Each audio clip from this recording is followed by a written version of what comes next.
حاضرین، آئیے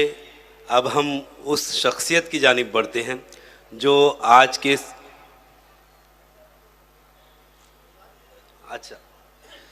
تو اس سے قبل کہ میں خصوصی تقریر کے لیے ہمارے خصوصی مہمان کو مدعو کروں،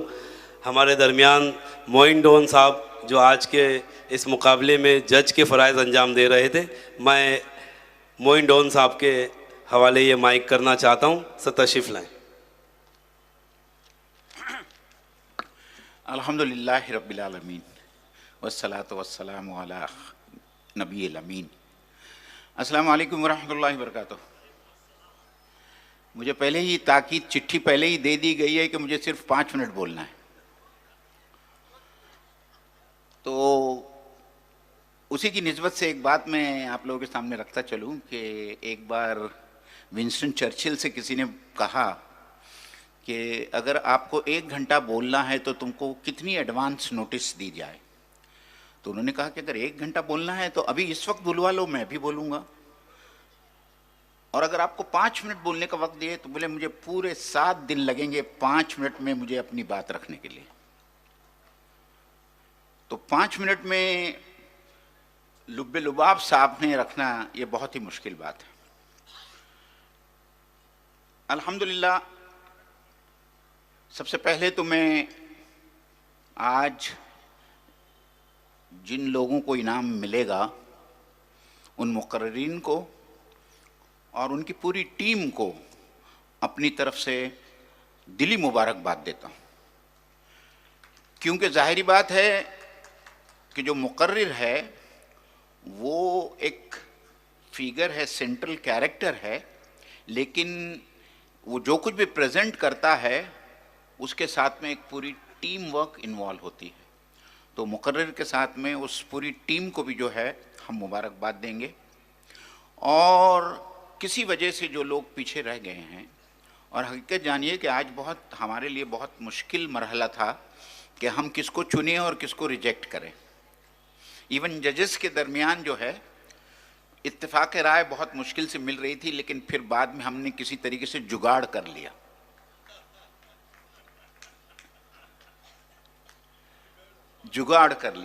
تو جو لوگ انعام سے محروم رہیں گے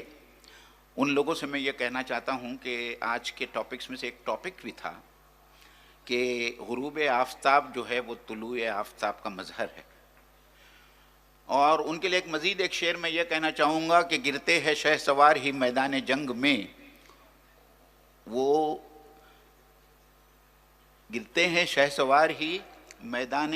جنگ میں، وہ طفل کیا گرے جو گھٹنوں کے بل چلے۔ تو آپ کو اس سے مایوس نہیں ہونا ہے اور آپ کو حوصلہ لینا ہے، اور انشاءاللہ تعالیٰ اگلے سال جب یہ مقابلہ منعقد ہوگا تو مجھے پوری امید ہے کہ آپ لوگ اور آب و تاب سے یہاں آئیں گے اور اپنا پرفارمنس پیش کریں گے۔ آج امت مسلمہ جس مقام پر کھڑی ہے،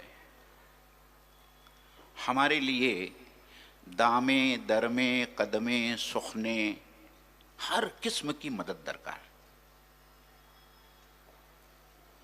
ہم کو بولنے والے بھی چاہیے، ہم کو لکھنے والے بھی چاہیے، ہم کو ڈیبیٹ کرنے والے بھی چاہیے، ہم کو آئی ٹی پروفیشنلز بھی چاہیے۔ یہ جو تقریری مقابلہ ہے یہ ہمارے ملت کے شاہی صفت نوجوان جن کے اندر یہ قابلیت ہے، اس قابلیت کو اوپر لانے کا ایک بہت بڑا اسٹیج ہے، اور ہم یہ توقع رکھتے ہیں کہ یہ بچے اس ملت کی زبان اور نقیب بن کر دنیا کے سامنے آئیں گے۔ آج اسلامو فوبیا کے اس زمانے میں آج ہمارے لیے بے انتہا ضروری ہو گیا ہے کہ ہمارے درمیان ایسے لوگ موجود ہوں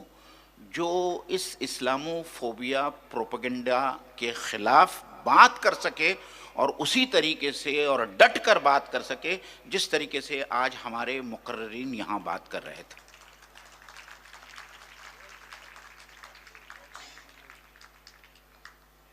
مقررین اور خاص طور پر وہ ٹیم، وہ اساتذہ جنہوں نے اپنے بچوں اور بچیوں کو تیار کیا، میرا یہ تاثر ہے اس کے بارے میں، اور میرے خیال سے میں غلط نہیں ہوں گا کہ تقریر میں ریٹورک اور تصنع اور لفاظی سے زیادہ ایموشنل کوشنٹ ہونا چاہیے. ایموشنل کوشنٹ، کہ آدمی کے جذبات کو وہ مواد ہٹ کرے، مؤثر ہے، اور وہ تاثر دے اور وہ امپیکٹ چھوڑے. ظاہری بات ہے کہ آج میں جمعہ کا خطبہ دینے کے لیے تو کھڑا نہیں ہوں،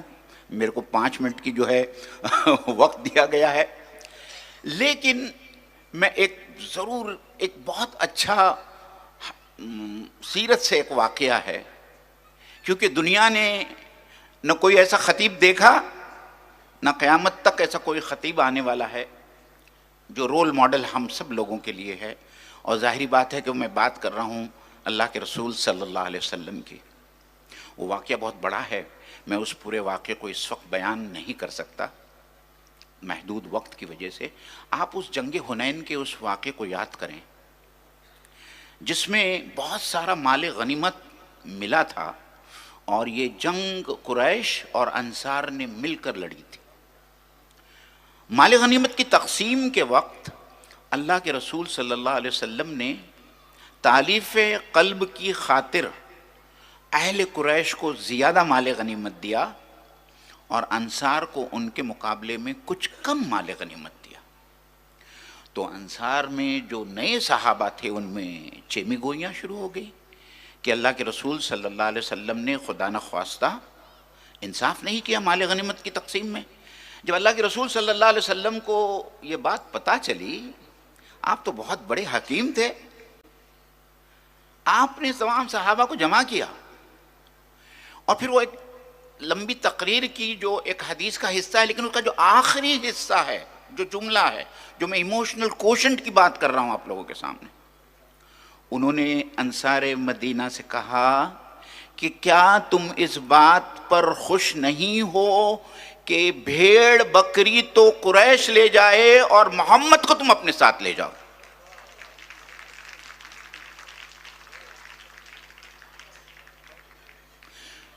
انصاری صحابہ رونے لگ گئے، دھاڑے مار مار کے رونے لگ گئے، ان کی داڑیاں آنسوؤں سے تر ہو گئی. تو یہ ایموشنل کوشنٹ ہے جس کا ہم کو خیال رکھنا ہے. اور جو تقریر لکھ کر دی جاتی ہے اس میں 2-3 باتیں جو ہم کو نظر آئی کہ بہت زیادہ تصنع ہے، بہت اوور ایکٹنگ ہے، ریٹورک ہے، پچ جو ہے وہ بہت ہی لاؤڈ پچ ہے. مقرر کو یہ احساس ہونا چاہیے کہ اس کے سامنے مائک ہے اور اس کو سمجھانا ہے، اس کو ایک یاد کی ہوئی تقریر کو لوگوں کے سامنے ایک ہائی پچ کے اندر پہنچانا نہیں ہے. جو ٹیکسٹ ہے اس ٹیکسٹ کے لحاظ سے اپنی آواز کو ماڈیولیٹ کرنا ہے. جہاں اپنا پچ آواز کی بڑھانا ہے وہاں آواز کی پچ کو بڑھایا جائے، جہاں کم کرنا ہو اس کو کم کیا جائے، ایموشنل بات کو کس طریقے سے پیش کیا جائے. لیکن بہرحال جو بات دل سے نکلتی ہے وہ اثر رکھتی ہے. صحیح ہے، دل سے جو بات نکلتی ہے اثر رکھتی ہے، پر نہیں طاقت پرواز مگر رکھتی ہے. تو جو بھی لوگ یا جو بھی مقررین بولتے ہیں ان کو اس بات کا اندازہ ہونا چاہیے کہ بہت ہی احساس کے ساتھ میں جو ہے اپنے جو آپ کے پاس میں جو مضمون ہے اس مضمون کو لوگوں کے سامنے پریزنٹ کریں. اس مینجمنٹ کو میں مبارکباد دیتا ہوں کہ الحمدللہ اس تقریری مقابلے کو میرے خیال سے 66 ایئرس ہو گئے. ایک اور مزید چیز جس کا اضافہ کرنا چاہیے جو آج کے حالات کا بہت بڑا تقاضا ہے کہ ہم اپنے بچوں میں ڈیبیٹ، کیونکہ آج کل آپ دیکھتے ہیں کہ جتنی میڈیا ہاؤسز ہے وہاں ڈیبیٹس چلتے ہیں. ہم کو ایسے باصلاحیت افراد کی ضرورت ہے جو ان ڈیبیٹس میں اچھی طریقے سے حصہ لے کے اس کے ساتھ میں انصاف کرے اور اسلام کا جو تصور ہے اور اسلام کا جو جواب ہے، اسلاموفوبیا کے جو لوگ ہیں یا اسلاموفوبیا کو جو پھیلا رہے ہیں، ان کا ترکی بہ ترکی جواب دے سکے یہ لوگ، اس کے لیے یہ بچے تو تیار ہو کے آتے ہیں۔ آپ ایک مقابلہ ایسا بھی رکھیے جو فی البدی تقریری مقابلہ،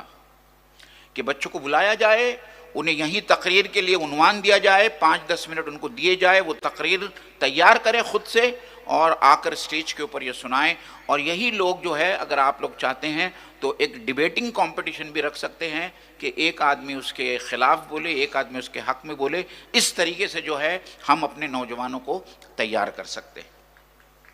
آخری بات اس شعر کے ساتھ میں، دیکھیں ہم جو بولتے ہیں نا، ہم جو لکھتے ہیں، وہ اپنی جگہ پر سب صحیح ہے، اس کی ضرورت ہے، لیکن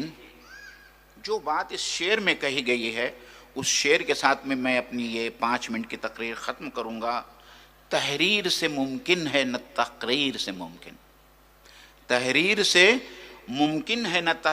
تقریر سے ممکن، جو کام انسان کا کردار کرے ہے۔ تو ہم کو گفتار کا غازی بننے کی بجائے ہم کو کردار کا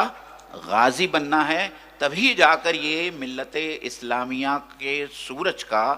دوبارہ طلوع ہوگا اور نشاط الثانیہ ہوگی۔ وآخر الدعوانا ان الحمدللہ رب العالمین۔ السلام علیکم ورحمۃ اللہ وبرکاتہ۔ بہت شکریہ۔ یہ تھے محترم معین ڈون صاحب، جو آج کے اس تقریری مقابلے سے متعلق اپنے خیالات کا اظہار فرما رہے تھے۔